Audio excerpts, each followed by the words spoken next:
Enquanto o pastor Moisés está de férias, estamos aqui ministrando os trabalhos, a ministração do irmão Ander e eu.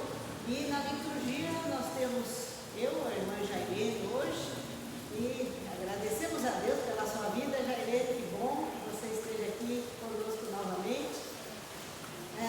Também a irmã Fátima e a Débora, que estavam no domingo passado. Agradecemos as pessoas maravilhosas que estão aqui, as crianças que estão aqui presentes, Sônia, a família, nosso irmão Décio, é a segunda vez que está conosco, bem-vindo aqui, se voltando que gostou. Então, estamos aqui, para a honra e glória do Senhor. Então, irmãos, vou pedir para que fiquemos em pé, façamos uma oração de louvor ao Senhor e, em seguida, nós vamos ler a palavra do Senhor no Salmo 46. Senhor Deus, nosso Pai, te agradecemos, Senhor, neste momento que estamos na Tua presença, Pai. Abençoa as famílias que estão aqui presentes, Pai. Abençoa aqueles que estão assistindo, que estarão assistindo, Senhor. Ó Senhor, enchei a Tua casa, Senhor, com a Tua graça e Tua misericórdia. Senhor, que este culto seja aceito por Ti, Senhor, porque está sendo de coração. Somos imperfeitos, mas Tu, Senhor, com Teu Espírito Santo, fará perfeito todas as palavras, Pai. É o que te pedimos em nome de Teu Filho Jesus, Senhor. Amém. Então, neste momento de louvor, Salmo 46. Deus é nosso refúgio e fortaleza, socorro bem presente nas tribulações. Portanto, não temeremos, ainda que a terra se transtorne e os montes se abalem no seio dos mares. Ainda que as águas tumultuem e espumejem, e na sua fúria os montes se estremeçam, há um rio cujas correntes alegram a cidade de Deus, o santuário das moradas do Altíssimo. Deus está no meio dela, jamais será abalada. Deus a ajudará desde antemanhã.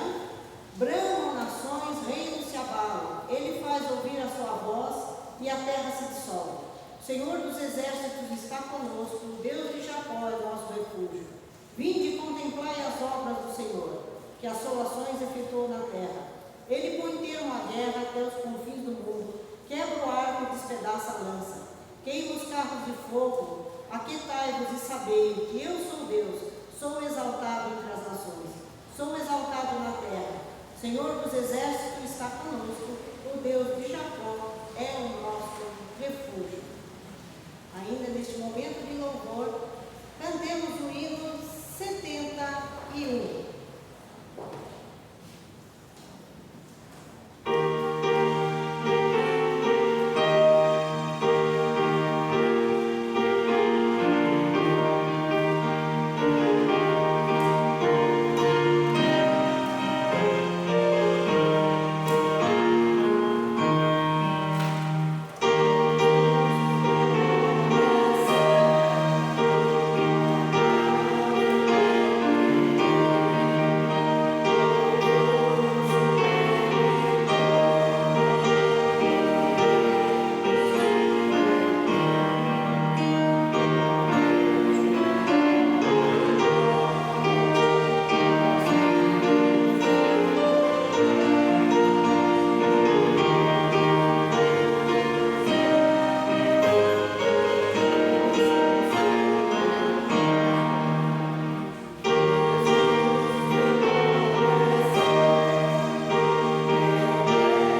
para a honra e glória do Senhor.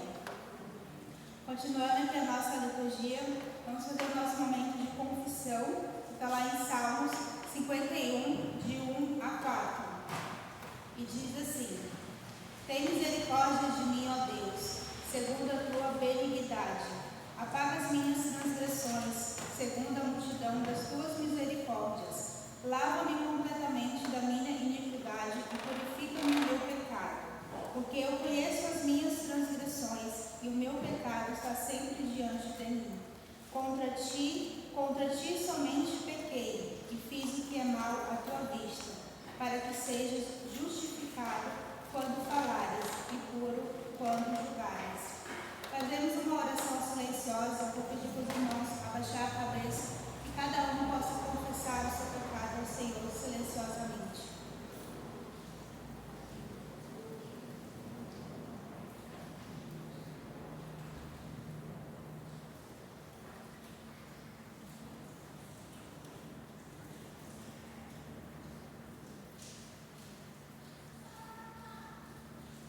Pai, assim como diz a tua palavra, Senhor, somente contra ti pecamos. Senhor, que só possa nos perdoar e nos purificar de todo pecado.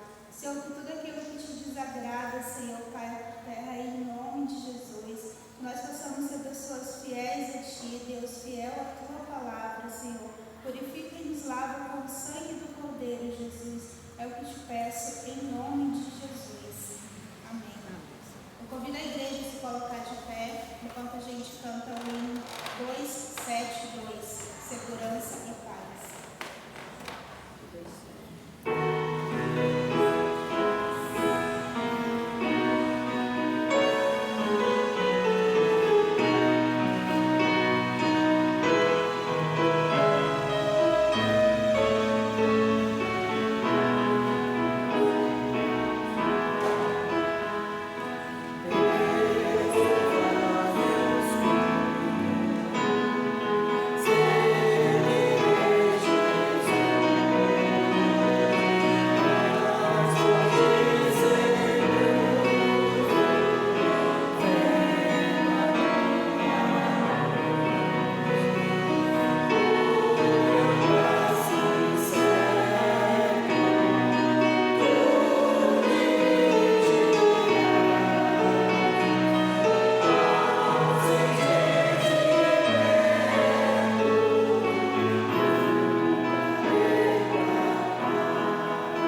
A igreja pode se sentar. Convido agora o irmão Ander, que vai ministrar com a palavra.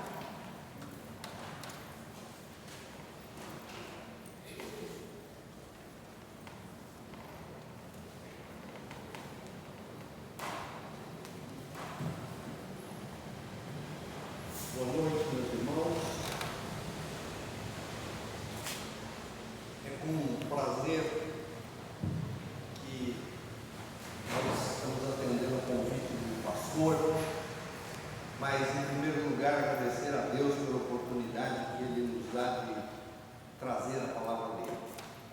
É uma responsabilidade muito grande, porque nós precisamos falar a palavra de Deus e não aquilo que eu acho, e é isso que eu peço a Ele. Ele nos ilumine para que a palavra seja dele e que ela chegue aos nossos corações. E para nós podermos iniciar, eu queria pedir aos irmãos, se puderem ficar de pé, nós vamos ler o livro do 1 Reis, capítulo 19, do versículo 1 ao 18. 1 Reis 19, de 1 a 18. E o texto nos diz o seguinte: Acabe fez saber a Jezabel tudo quanto Elias havia feito e como matara todos os profetas à espada. Então Jezabel mandou um mensageiro a Elias para dizer-lhe: façam-me os deuses, como lhes aprouver, se amanhã a essas horas não fizer eu a tua vida como fizeste a cada um deles. Temendo, pois, Elias levantou-se e para salvar sua vida se foi, e chegou a Berseba, que pertence a Judá, e ali deixou o seu moço. Ele mesmo, porém, se foi ao deserto, no caminho de um dia, e veio e se assentou debaixo de um zimbro, e pediu para si a morte, e disse: basta, toma agora, ó Senhor, a minha alma, pois não sou melhor do que meus pais. Deitou-se e dormiu debaixo do zimbro. Eis que um anjo tocou e lhe disse: levanta-te e come. Olhou, ele viu junto à cabeceira um pão cozido sobre pedras em brasa e uma botija de água. Comeu, bebeu e tornou a dormir. Voltou a segunda vez o anjo do Senhor, tocou-lhe e lhe disse: levanta-te e come, porque o caminho que te será sobremodo longo. Levantou-se, pois, comeu e bebeu, e com a força daquela comida caminhou 40 dias e 40 noites até Horebe, o monte de Deus. Ali entrou numa caverna onde passou a noite, e eis que lhe veio a palavra do Senhor e lhe disse: que fazes aqui, Elias? Ele respondeu: tenho sido zeloso pelo Senhor, Deus dos exércitos, porque os filhos de Israel deixaram a tua aliança, derrubaram os teus altares e mataram os teus profetas à espada, e eu fiquei só, e procuram tirar minha vida. Disse-lhe Deus: sai e põe-te diante do monte perante o Senhor. Eis que passava o Senhor, e um grande e forte vento fendia os montes e despedaçava as penhas diante do Senhor, porém o Senhor não estava no vento. Depois do vento um terremoto, mas o Senhor não estava no terremoto. Depois do terremoto um fogo, mas o Senhor não estava no fogo. E depois do fogo um cicio tranquilo e suave. Ouvindo-o, Elias envolveu o rosto no seu manto e saindo, pôs-se a entrar na caverna. Eis que lhe veio uma voz e lhe disse: que fazes aqui, Elias? Ele respondeu: tenho sido em extremo zeloso pelo Senhor, Deus dos exércitos, porque os filhos de Israel deixaram a tua aliança, derribaram os teus altares e mataram os teus profetas à espada, e eu fiquei só, e procuram tirar minha vida. Disse-lhe o Senhor: vai, volta ao teu caminho para o deserto de Damasco, e em chegando lá unge a Azael, rei sobre a Síria, a Jeú, filho de Nimsi, ungirás rei sobre Israel, e também Eliseu, filho de Safate, de Abel de Olá, ungirás profeta em teu lugar. Quem escapar à espada de Azael, Jeú o matará. Quem escapar à espada de Jeú, Eliseu o matará. Também conservei em Israel 7.000, todos os joelhos que não se dobraram a Baal e toda a boca que não o beijou. Amém, meus irmãos? Podem sentar-se. Meus irmãos, a Bíblia é um livro diferente de todos os outros livros que a gente possa conhecer, e ela conta a história de pessoas e não esconde de nós as mazelas, as fraquezas, as limitações das pessoas. Então nós vemos no texto bíblico a pessoa tal como ela era, com as suas fraquezas, as suas limitações, aquilo que a deixava angustiada, e essa é uma das histórias em que nós vemos isso acontecer. Eles não são infalíveis, e todos nós, ou a maioria de nós pelo menos, já passamos por momentos difíceis na nossa vida, aqueles momentos em que na gíria de hoje nós diríamos assim: para o mundo que eu quero descer. Quem não passou por isso, que atire a primeira pedra. Todos nós já tivemos esses momentos, mas a Bíblia está repleta de histórias que relatam situações como essa para nossa edificação, para que nós tenhamos força, para que nós tenhamos a disposição de seguir à frente. E na Bíblia nós temos lá o relato da vida de Abraão, da vida de Moisés, da vida de Davi, de Ruth, de Esther, de Jonas, de Jeremias. É uma lista interminável de pessoas que tiveram problemas nas suas vidas, grandes problemas, e no entanto elas venceram, apesar das suas limitações. E o mundo que a gente vive hoje está de cabeça para baixo. Ninguém acha que diria o contrário. Esse mundo hoje está de cabeça para baixo. O que era bonito antigamente hoje é feio, o que era certo hoje é errado. Valores morais do mundo, honestidade, honradez, integridade, hoje em dia isso é desprezado pelas pessoas. Se falamos de educação, então, ser educado, de respeitar o próximo, o semelhante, as pessoas dão até risada, porque hoje em dia ninguém respeita ninguém, né? E o que mais nós ouvimos hoje em dia, na televisão, nas mídias, é quando se fala de guerras, de rumores de guerras, de previsões catastróficas, de problemas econômicos, de cerceamento de liberdades, enfim, é um monte de más notícias que nós vemos. Só para citar uma delas, na Nigéria, no ano passado, na passagem do ano, eu comentei isso na escola dominical, no final do ano passado, no Natal, 160 cristãos foram mortos na Nigéria. Na passagem do ano, na passagem do Natal, de 24 para 25, eles estavam indo para um culto de comemoração, de celebração do Natal, e eles foram chacinados, 160 pessoas morreram, 300 ficaram feridas. Isso daí saiu na imprensa em diversos locais. Ou seja, o mundo em que nós estamos vivendo está passando por problemas, e é impossível a nós ficarmos imunes a essas coisas. Nós sentimos isso, nós passamos dificuldades por isso, nós ficamos tristes, isso nos abala emocionalmente e nos desgasta física, emocional e espiritualmente. Agora, esse texto que nós lemos do Elias, ele vai abordar essas questões. Como é que Elias passou por isso? Elias passou por essa situação. Vamos observar como Elias passou por isso. Só para, antes da gente entrar na história, lembrar que Tiago nos dá uma informação que o livro de Reis que nós lemos não nos dá. No livro de Tiago, capítulo 5, versículo 17, Tiago nos diz que Elias havia orado a Deus para que não chovesse, e Deus atendeu a Elias.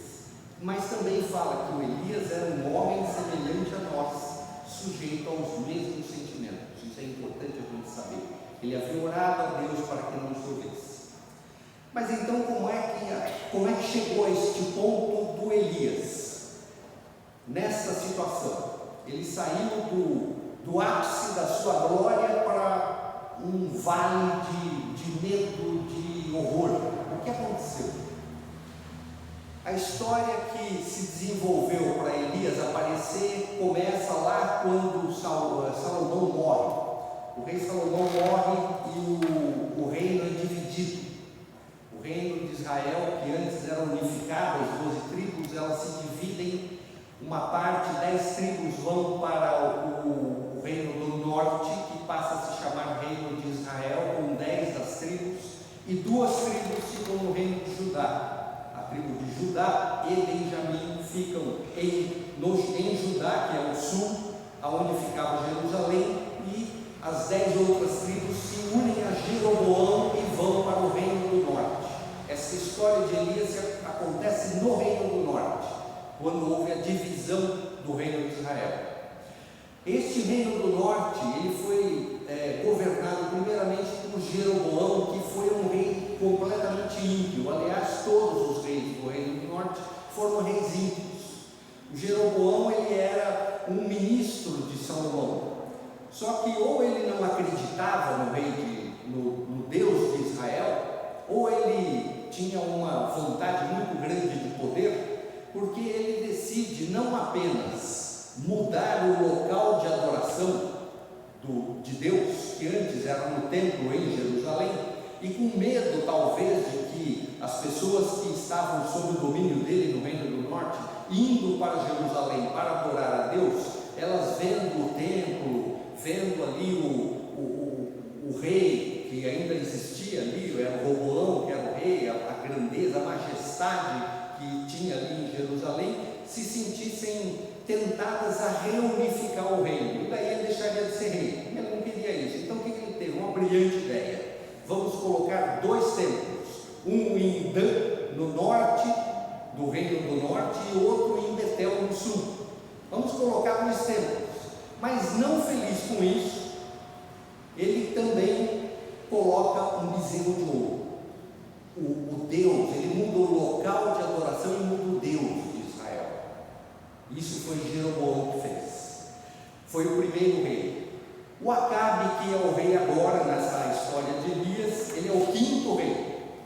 E esse foi talvez ainda o pior do que o Jeroboão, porque ele além de adorar o bezerro de ouro, ele, além disso, ele se casa com uma princesa fenícia chamada Jezabel. Essa mulher era uma cobra. A gente lendo o texto bíblico é isso que nós vamos ver. Ele se casa com a Jezabel, que segundo alguns, ela, além de ser uma adoradora do deus Baal, segundo alguns, ela era também uma sacerdotisa do Baal. E ela se casa então com Acabe, que era o rei do reino do norte, e o Acabe importa a primeira dama para o reino, mas importa também a adoração a Baal. O Baal passa a ser o deus a ser adorado no reino do norte. O reino do norte então está numa apostasia terrível, porque eles estavam adorando o bezerro de ouro e agora também estavam adorando o Baal. É nesta situação que aparece Elias. Nós não sabemos de onde surgiu Elias. Elias é uma pessoa que ele simplesmente aparece no texto. Nós não sabemos quem eram os pais dele, nós não sabemos nada. Ele simplesmente aparece, mas com uma força, e ele é reconhecidamente o profeta dos profetas. Este é o modelo de profeta, né? Que vai permear depois todo o Antigo Testamento, os demais profetas, porque ele encarna aquela pessoa combativa e direta, ele fala diretamente, e é desta forma que este Elias aparece, de uma maneira dura na frente de Acabe, porque ele tinha orado a Deus para que não chovesse, porque ele estava incomodado com aquilo, com aquela apostasia que estava acontecendo, e ele chega para Acabe e fala: não choverá segundo a minha palavra. E foi isso que aconteceu. Ele falou, e Deus então, para proteger o seu servo, manda ele primeiro para o ribeirão Querite, fala para ele ir se esconder de Acabe por lá, e ele fica lá em torno de 1 ano, sendo alimentado por corvos, com carne e pão, aproximadamente 1 ano. E depois Deus o manda ir viver com uma viúva em Sarepta. E é gozado porque a gente vê assim, a gente fala: puxa, Deus tem um bom humor, né? porque Deus manda ele ir para Sarepta para ser cuidado por uma viúva que iria alimentá-lo. E quando ele chega lá, ele viu que a viúva não tinha comida nem para ela estava à beira da morte. Ele pede comida a ela, pede um pão, e ela fala: olha, o que eu tenho é um pouquinho de farinha, um pouquinho de azeite, uma última refeição, e depois eu e meu filho vamos esperar a morte. Essa era a situação. Deus manda ele sair do ribeirão e ir para Sarepta, e é lá que ele então vive mais 2 anos aproximadamente com essa viúva. E essa lógica de Deus é uma lógica que nós não entendemos, ela é inalcançável para nós, não conseguimos entender isso, né? Como é que ele vai ser sustentado por alguém que está à espera da morte pela fome? A pergunta final que a gente faz é a seguinte: afinal, quem cuidou de quem? Foi a viúva que cuidou de Elias, ou foi o Elias que, indo até a viúva, ela teve a oportunidade de ser salva da morte por fome? Porque foi a chegada de Elias que propiciou que a farinha e o azeite dela não acabassem, né? Então, obviamente, ela foi salva. Deus foi que proveu para os bois o alimento necessário. E daí vamos imaginar, para entrarmos no texto em que a gente leu, isso não estou contextualizando, vamos imaginar a ansiedade do Elias.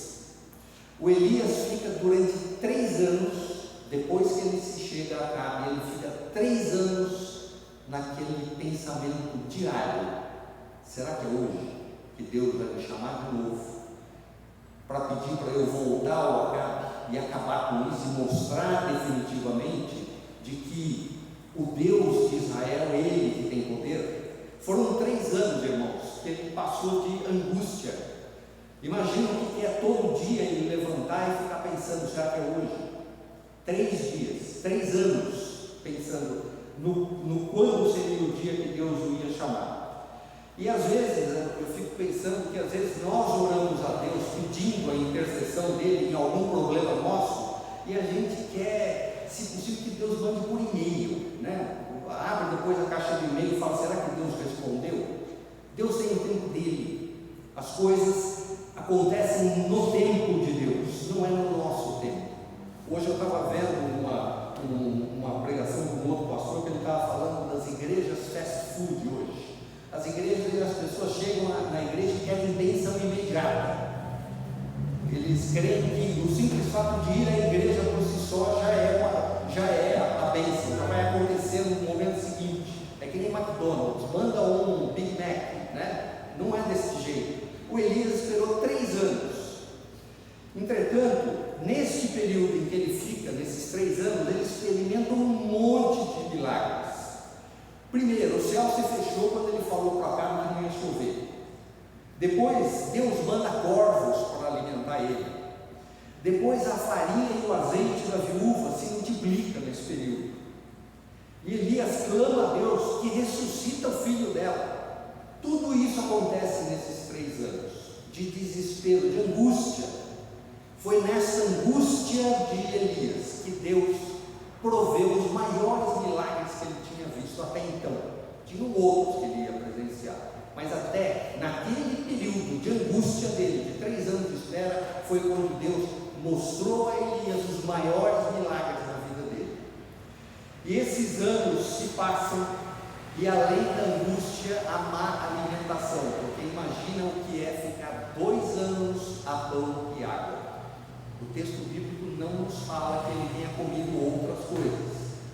O que ele teve foi pão e água por 2 anos, e foi o que Deus proveu para aquela viúva, para que ela pudesse fazer pão, para ela, para o Elias e para o filho dela.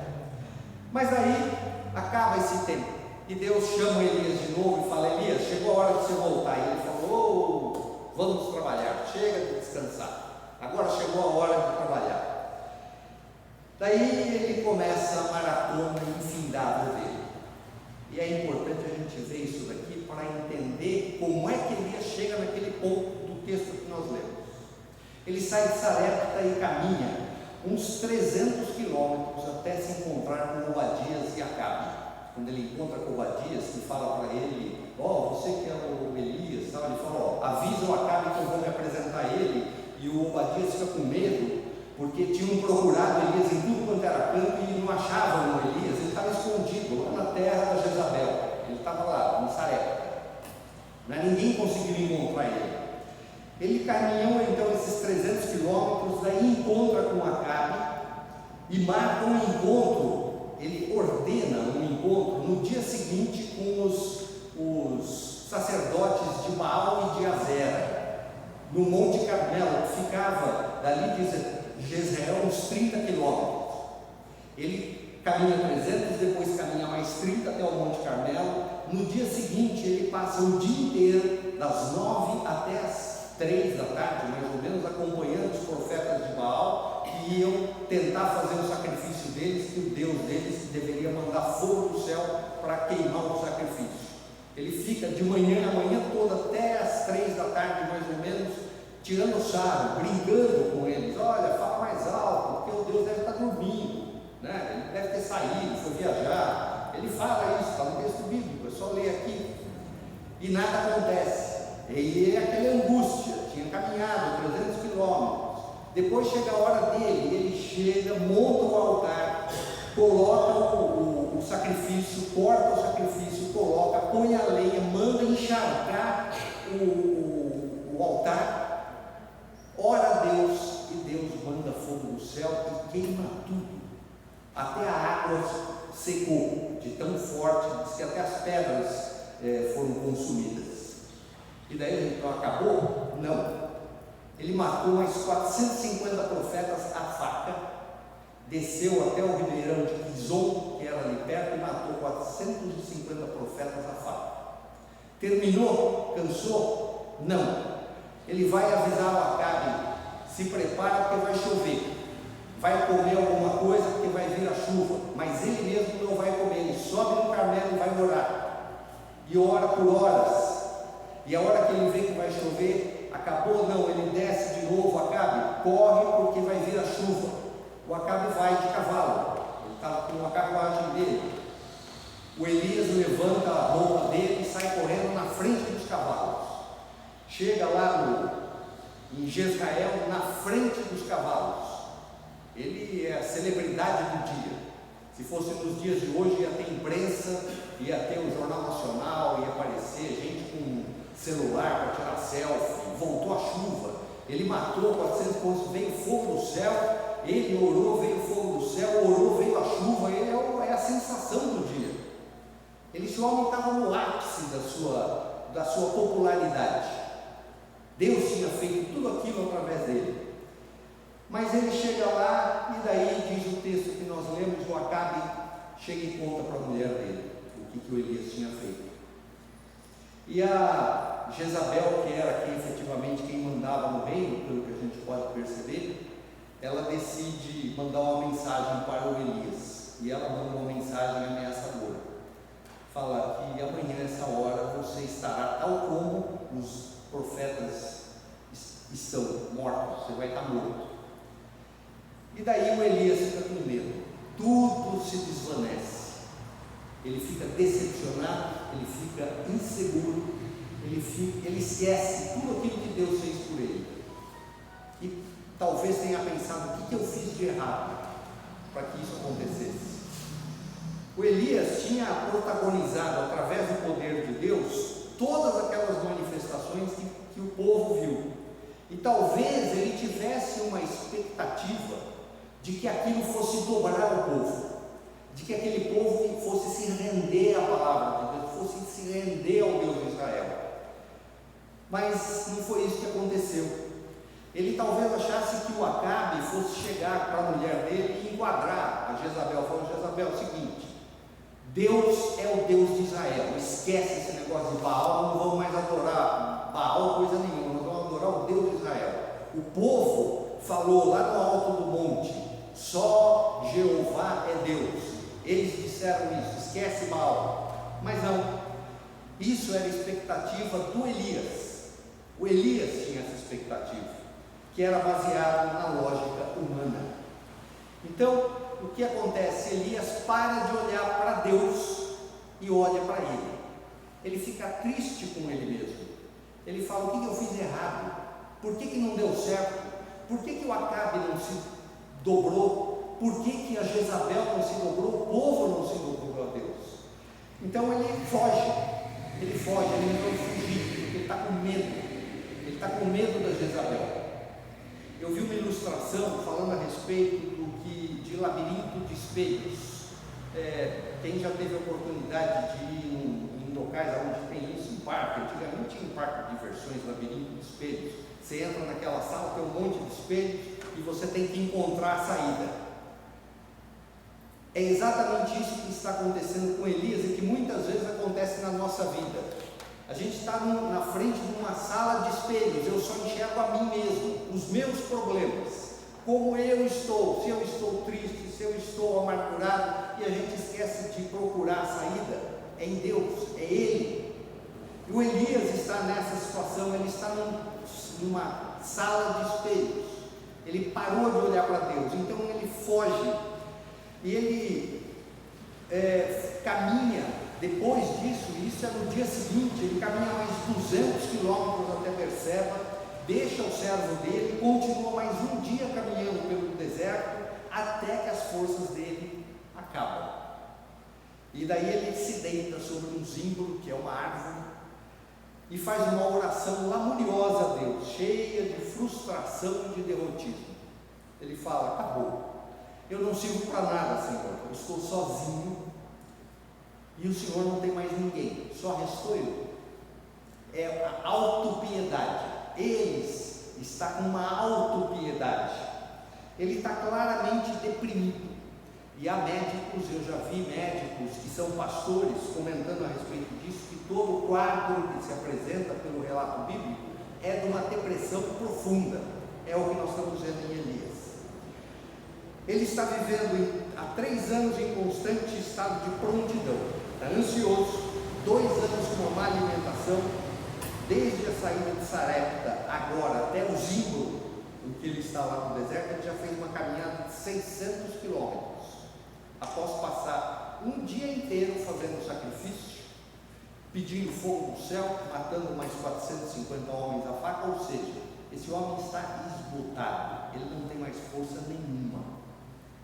As forças físicas dele se foram, e a força espiritual dele também se foi, porque ele parou de olhar para Deus. Ele passou a olhar para ele mesmo, com piedade, autopiedade. Mas ali no Zimbro, Deus inicia o tratamento no spa do deserto para Elias. Ele deixa primeiro Elias dormir, que era o que Elias precisava. É um quadro, quando a pessoa está em depressão, dormir normalmente começa a ajudar. Mas ele deixa ele dormir e manda um anjo. Olha o tratamento, manda um anjo com um pão quentinho e água, que vai lá, acorda o Elias, fala: Elias, come. O Elias acorda. Eu não sei se eu ia conseguir comer, acordar, ver um anjo do meu lado e com um pão e água fresco. Eu falei: eu estou no céu, né? Já morri. O anjo deixa ali o alimento, ele come, daí só falta o anjo virar para ele: agora dorme de novo. Ele está sendo cuidado como uma criança. Elias, acorda, come. Agora Elias, dorme de novo. Depois aparece um outro anjo, que o texto nos fala que é o anjo do Senhor. É uma teofania, é o próprio Cristo. Quando a Bíblia se refere ao anjo do Senhor, é o Cristo, que aparece como um anjo, na forma de um anjo, a Elias, e fala para ele de novo: Elias, come, porque o caminho que você vai trilhar é longo.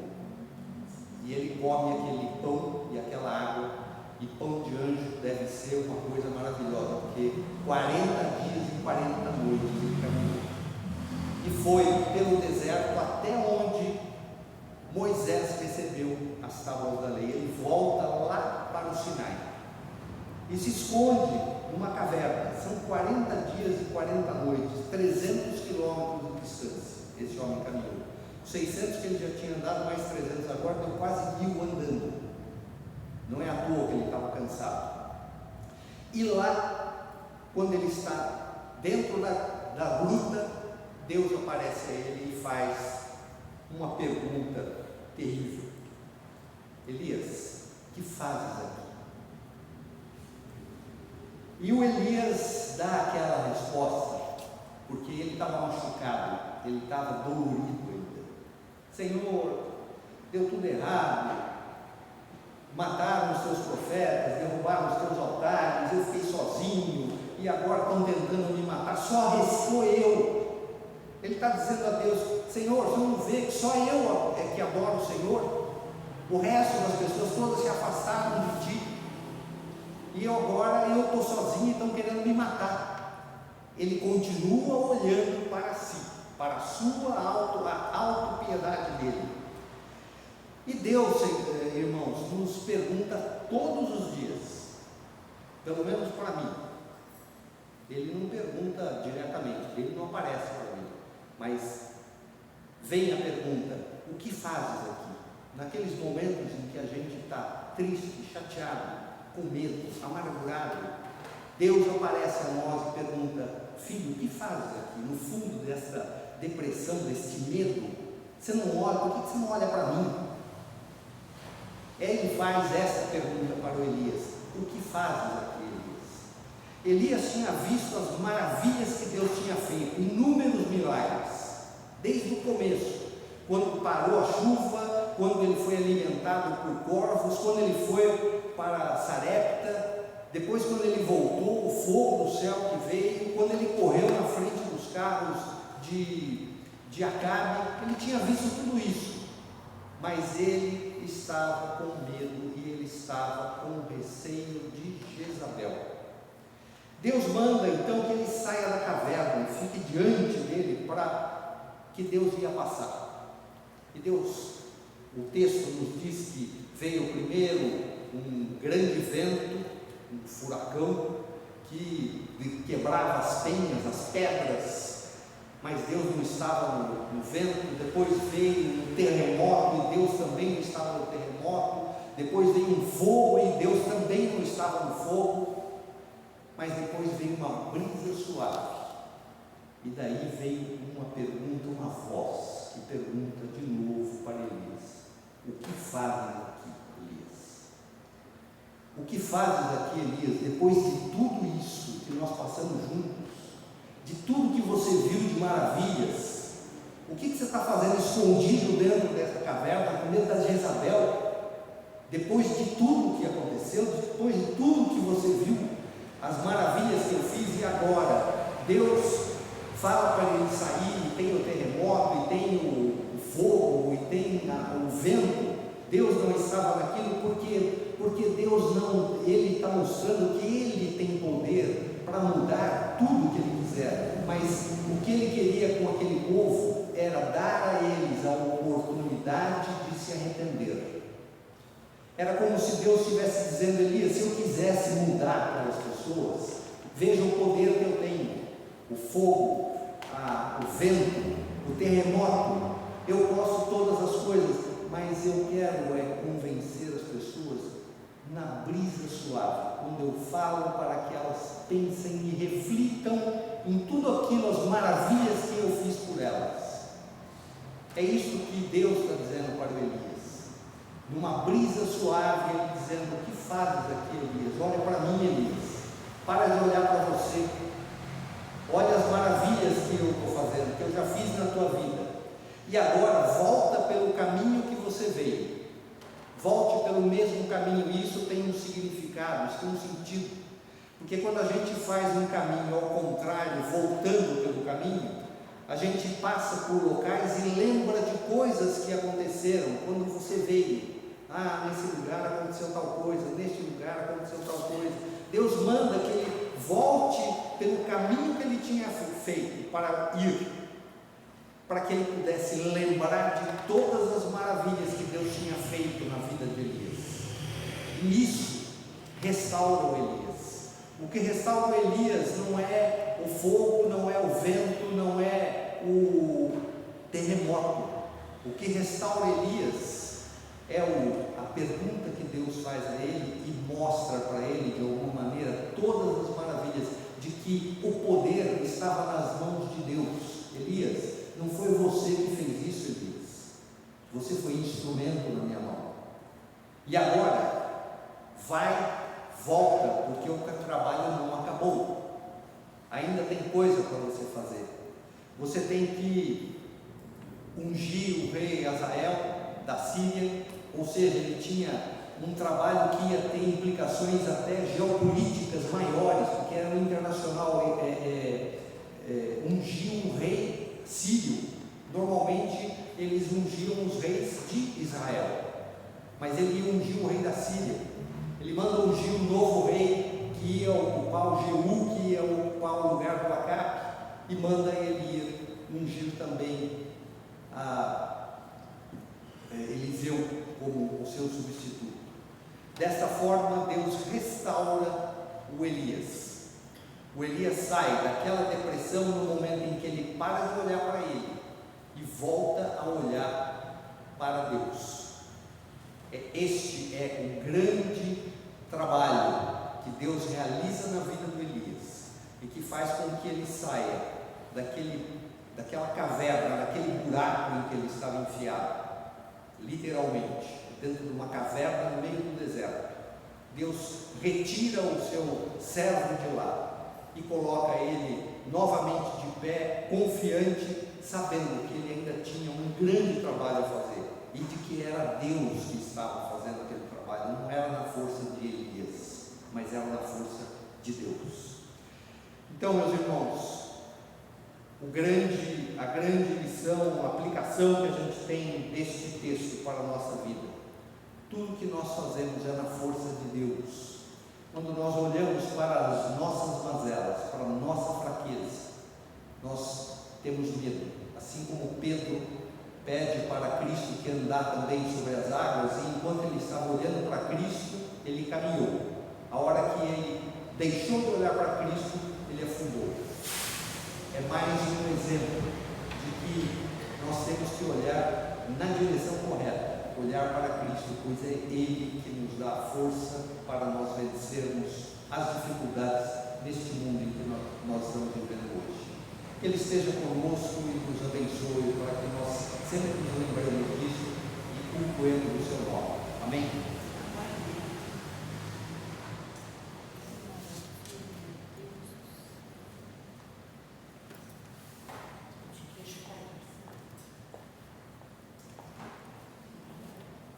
Amém. Graça e paz. Obrigada, Ana, por essa palavra. Não sei para os irmãos, mas no meu coração ela me falou profundamente, né? Eu acho que em muitos momentos a gente fica ali no lugar de Elias, com medo, com receio de algumas situações, e como o André falou, a gente tem que olhar para o Senhor, porque a nossa força vem de Deus. Então, que você possa ser abençoado por essa palavra também. Temos algum aviso? Cíntia, não? Tá. Então eu convido os irmãos, vocês têm algum visitante, alguém que nos visita pela primeira vez? Eu acho que não, todo mundo já é de casa. Irmão? Oi, glória a Deus, como você chama? Não entendi. Desce, seja bem-vindo. Deus abençoe a sua vida, a sua família, que você se sinta acolhido aqui pela Igreja Metodista na Penha. Logo após o culto, a gente tem um café, todos os irmãos estão convidados a descer, para a gente se confraternizar, se abraçar. E a dona Josefa também voltou. A dona Josefa? Dona Josefa já veio aqui, acho que já é dela, né? Seja bem-vinda também, Deus abençoe. Se quiser descer depois também para o café com a gente, fica à vontade. E para a gente encerrar aqui o nosso culto, eu convido os irmãos a se colocar de pé para a gente cantar o hino número 81, Amparo Divino.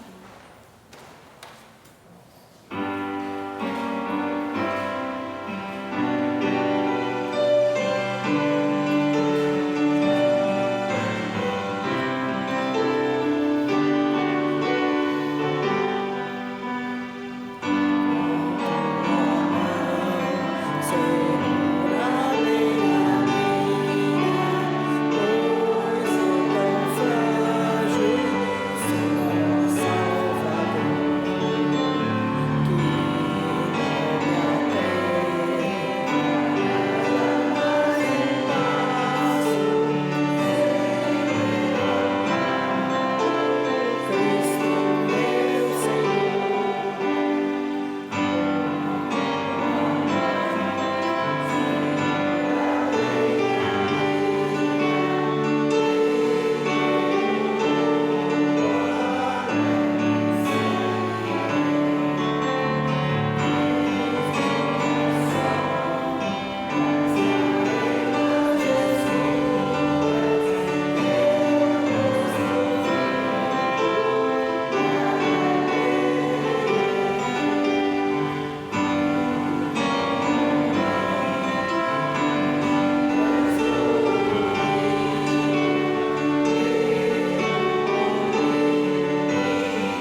sentar enquanto a gente escuta o apóstolo.